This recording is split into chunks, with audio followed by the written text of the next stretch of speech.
Hey y'all, your girl G here. Welcome back to my channel. Appreciate you for tuning in. Now y'all, we got to talk about Love and Hip Hop Atlanta. This honestly isn't going to be too long of a review because it's just some key points that we got to, talk about. Obviously, Spice being the main one.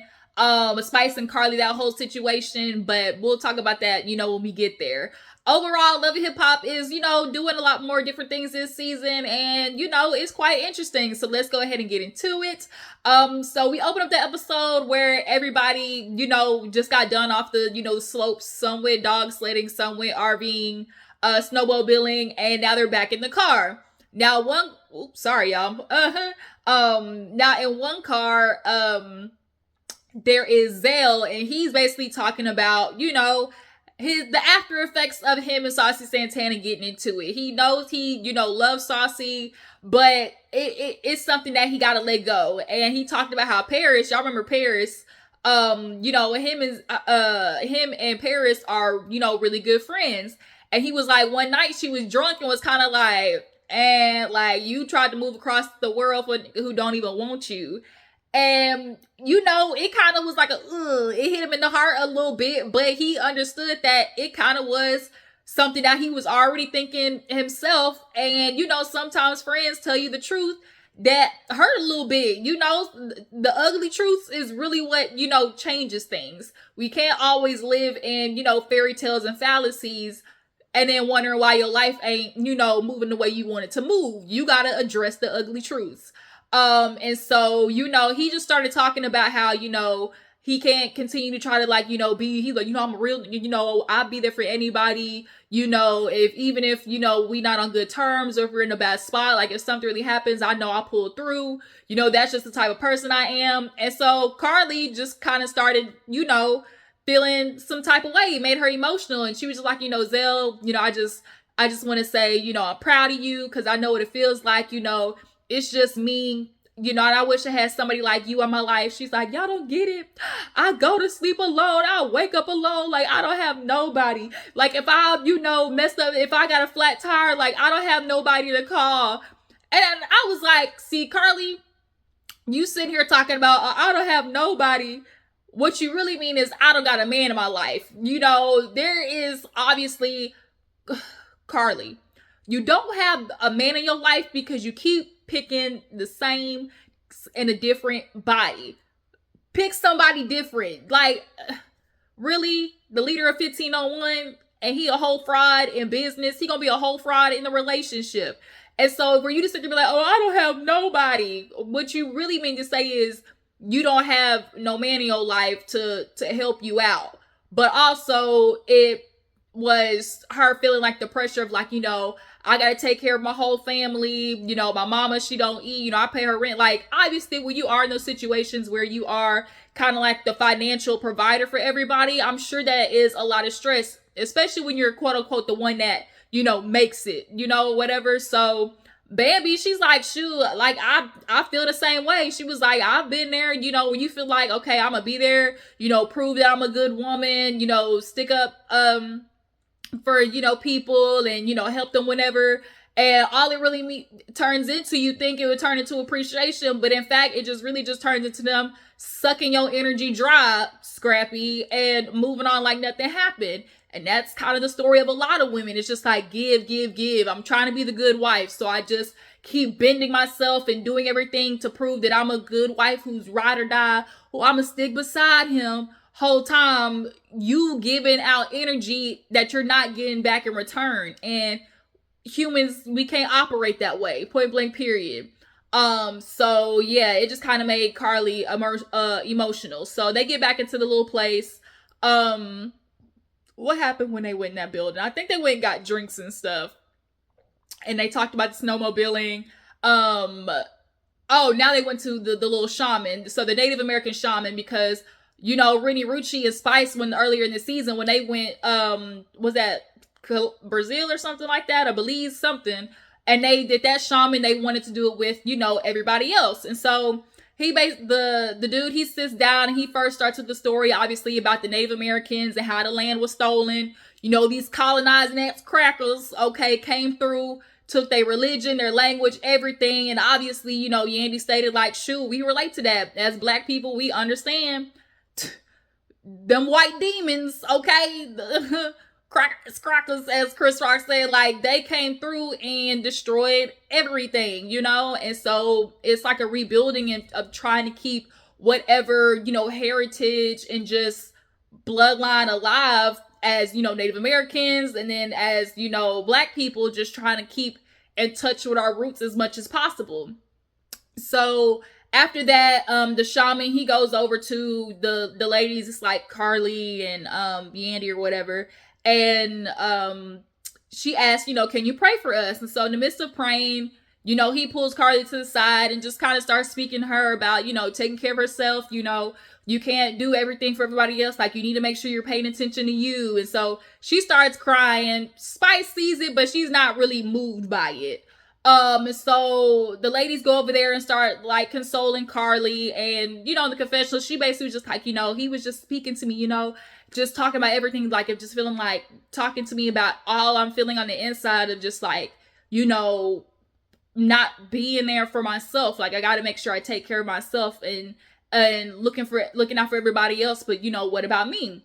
And so when they all get done, what else happened? Yandy and Rashida, because they all went, I think, to like the little bar after the talk and just chit chat. And so that's where Yandy and Rashida were just talking, and she filled Rashida in on what was going on with Carly, just feeling like, she just needs to take better care of herself. And, Rashida wants her and Spice, to make up, but at the moment it ain't happening. So then they start talking about, their relationship and just, how this experience has been really good.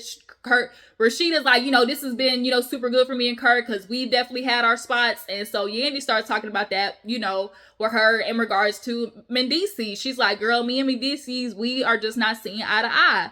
He wants me to be this submissive woman. And like she said, her confessional, she's like, I want to be, but I just don't know how. And so she's like, me and him are just kind of like beefing at the moment, because it's like, I know I put him through a lot this year with a lot of changes.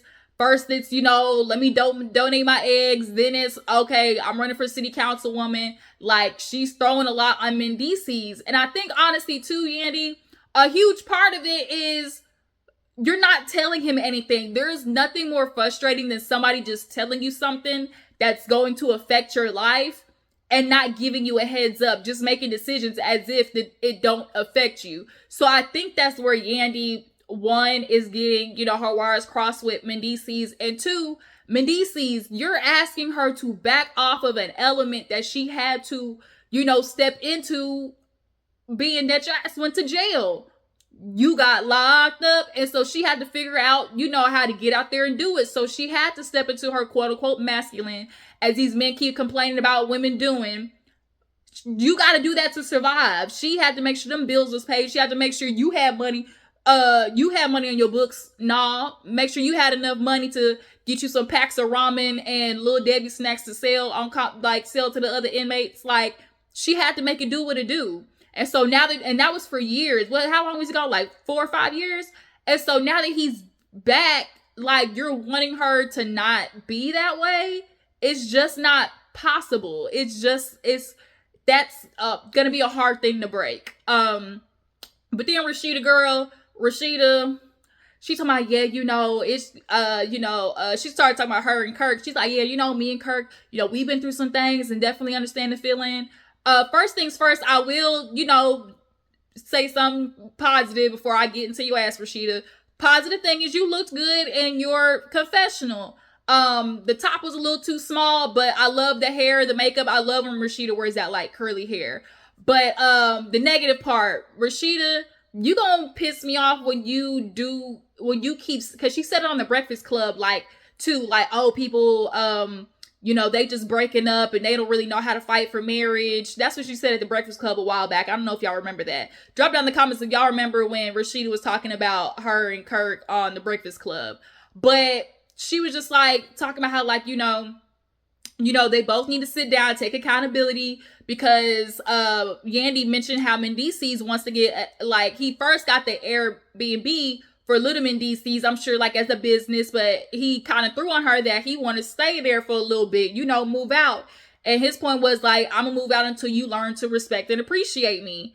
And so Rasheed was like, you know, I done been there with Kirk where he moved out, and it's like, we not even trying to go there. And so she was like, you know, y'all definitely need to work on your stuff, and you know, talk to people who, as she said, Rasheed's like, you know, when it comes to that, you know, you need to sometimes talk to people who done been through some shit. And I was like, Rashida, I know it's like this idea of like, oh, married people go to married people for advice and stuff, but girl, the thing is that oh, we been through some shit. Like, it wasn't cheatations and the number of cheatations, babies, side chicks.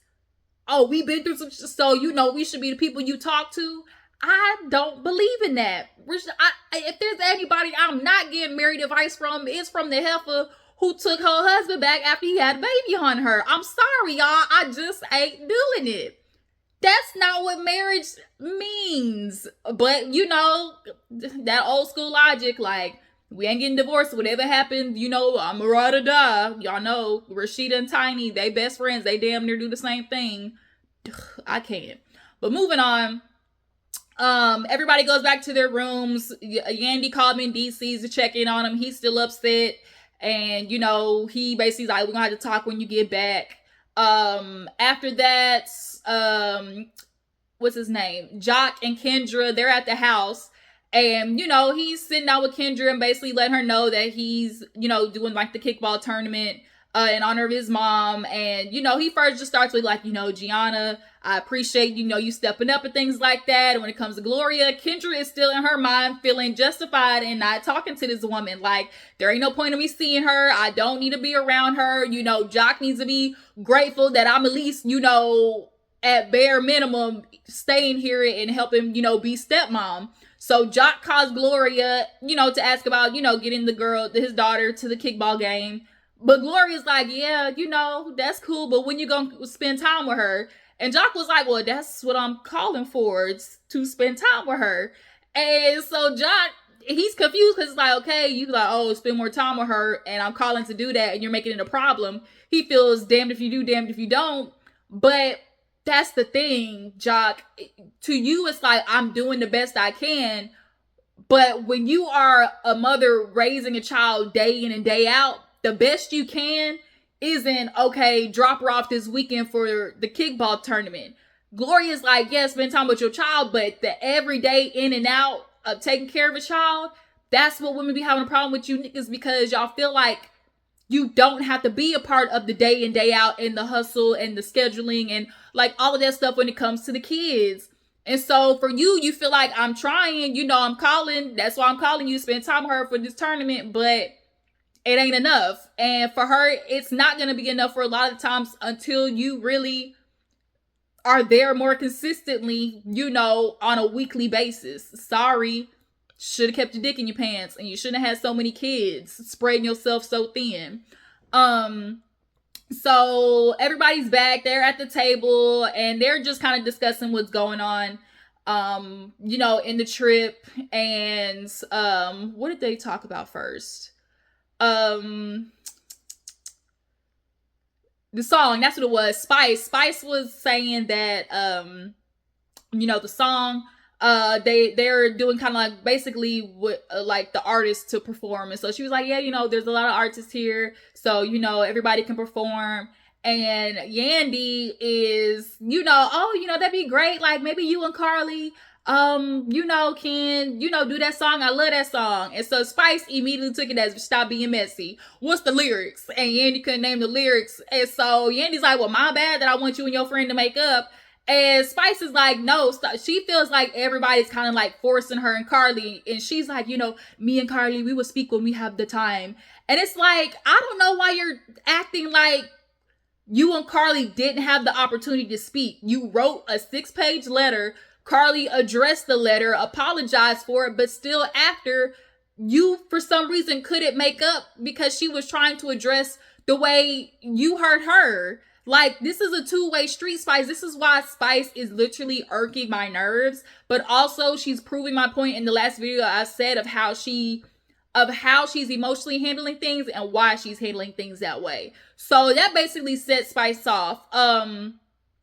before we get to that, the kickball tournament, before I forget. So Jock does a kickball tournament. He got a whole boot on his foot, but still playing.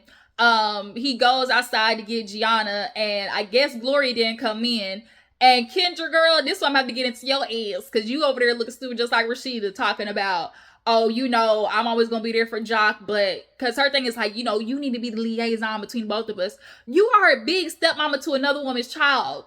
To think that you would never have to have a conversation with that girl's mama is crazy. But also, you decided to take this on when you married him. And for her to have this logic of, oh, have you ever seen Mariah Carey talk to Nick Cannon's other baby mamas? Ma'am, that is not the same. That is not the same. First off, Nick Cannon had all them babies after he got with Mariah, okay? Not during. Or did he? Did he have a baby? No, he didn't. But he started they're not in a relationship. So she doesn't have no obligation to them women. 1. 2, you married Jock after all of this happened. So when you decide to get with him, you understand that that baggage comes with him too. You signed the agreement. Point blank period. Mariah ain't got no obligation to them baby mamas because she not with Nick Cannon. Kendra, you gonna have to get with the program, ma'am. You signed up for it. But Gloria, she didn't come in. So after the game, Jock just, Kendra, I just want to thank you, my mama, we was in the hospital. She told me, do right by Kendra, and, she'll do right by you, make sure you take care of her. She decided to ride this out with you. And I just want to say thank you. I appreciate you. And she's like, oh, don't make me cry. And it's just like, Jock understands he is, lucky that this woman decided to take him back. And I think they are bonded by trauma because she lost her father, he lost his mom, and they were with each other when all this happened. So I think that's like what keeps them together. But this is not Kendra. This ain't healthy. This ain't healthy. Point blank period. But yeah, back to Spice. So they're at the table and Spice gets pissed off because everybody's trying to get her and Carly to make up. And so they start talking about the song, and that's what it was. Spice lets Bambi know that she did a song with Scrappy. And she's like, oh, word? Like, what's the name of it? She was like, pull up. And she was like, so is it like a diss track? And she was like, no, I wouldn't have done the song, had it, been that. Bambi's like, of course, Scrappy does, quote unquote, gets with my ops, but it's whatever. Like, I'm not really entertaining it. And so she was like, well, can you understand the words? Everybody busted out laughing because y'all know Scrub, what I'm saying, biz naive, it's with the shiz naive, okay, till I D-I-E, how that nigga be talking. She's like, my whole relationship with him, I've been trying to figure out what he mean. So, Sierra was like, well, Spice, would you ever do a song with me? And she was like, no, because I'm not doing no more friends with songs, because the last time I did it, I basically got shit on. And so Carly, of course, caught the subliminal, caught the shade, the stray bullet that she put out there, was like, oh, word? Like, I don't do that. Like, I don't shit my friends or whatever. And so Spice starts getting heated. She was like, no, I'm not doing it. I need y'all to, like, leave it alone. And so everybody's like, okay, like, drop it. But Bambi, she was like, okay, the tone is changing, but we do need to address the elephant in the room. And she was like, I think why it's so, intense is because, things got physical, Spice. And she was like, no, it didn't. And Spice, the playback is very much showing you trying to attack Carly. Not only that, you was slick saying, oh, till these cameras go down, I'm gonna bop that bitch in her head. You said it. You said I'm trying to take her head off, but you want to justify, oh, if I really wanted to attack Carly, she lives only 2 doors down, I would have showed up there. And it's like, that ain't got nothing to do with the moments that you had with her that you need to address. And so she starts bringing up, Sierra, because she was like, oh, what's the problem, Carly? You want to sit here and act this way like a victim. I got Zed telling me like you're scared to be around me like I'm some bully. I'm not gonna let y'all paint me like I'm some bully. And everybody's like, ain't nobody calling you a bully, but you did attack Carly. She's like, no, I didn't. I'm not doing this. What? No. And so everybody starts getting up. And that starts making Spice emotional. She's like, I'm not going to let y'all do this to me again. You're not going to paint me like a bully, like she's some victim. Sierra bopped you and you still talking to her. And Carly was like, yeah, we did that, but Sierra came back to me, apologized, and we ain't had no issues since. Spice, it's a difference because ever since that situation, you've been giving Carly not only the cold shoulder, but you've been yelling at her, been fighting at her. Like with the last meetup y'all had, you was still beefing. And so the fact that Spice, like I said, y'all, Spice said it herself. She's always been in defense mode. And a huge thing too, she's like, I'm not gonna let y'all paint me like some bully. Obviously, as a dark-skinned woman, or just as dark-skinned people in general, you understand that your range of emotions is always going to be taken a lot more worse, you know? And so because she's been a dark-skinned woman all her life, you know, it's the thing of like feeling like, oh, people keep poking at me, then when I finally do something, I'm just this horrible monster.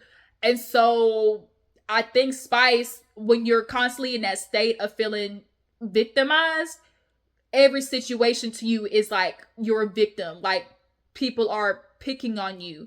And first of all, Spice, nobody said you were a bully. That's one thing too. I hate when people grandiose things, which is turn something bigger into what somebody's saying. Nobody called you a bully, Spice. Like, Carly didn't even call you a bully. One. And then two, she's like, I just need to stop speaking then. I just need to stop speaking. Ain't like, that's not it either. Like, that's not like, I hate when people do that, because now you're starting to turn into something else. And so Carly was like, here she go with that bullshit again. And so Spice is over there crying, like, I'm not gonna let y'all do this to me another year. You're not going to do this to me again. And it's like, Spice, did you not watch the footage? The footages. Heifer, did you not watch the camera? Girl, you might not have touched Carly, but you damn sure was running up. And then when she's yelling, they're like, Spice, chill out. This is how I talk. Okay, that might be how you talk, but that doesn't change the fact that you might be wrong. Just because you've gone your whole life doing something doesn't mean that it ain't wrong, or that it's not, or it's inappropriate. And Spice, I think, because like you said, she's always had to be in the mode of like, because I'm a dark-skinned woman, people are always going to paint me as the bad guy, or, you know, come for me, that she's always ready to feel like that's the approach of things. And that's not it. There are going to be some instances, yes, where that applies, but not in this situation, Spice. And that's what people are trying to get you to understand. So now here goes Spice all in the confessional. Oh my God, I don't even feel wanted at my own retreat. This is supposed to be a journey about healing. And that's another thing too. How's it about healing and you don't even want to do your part?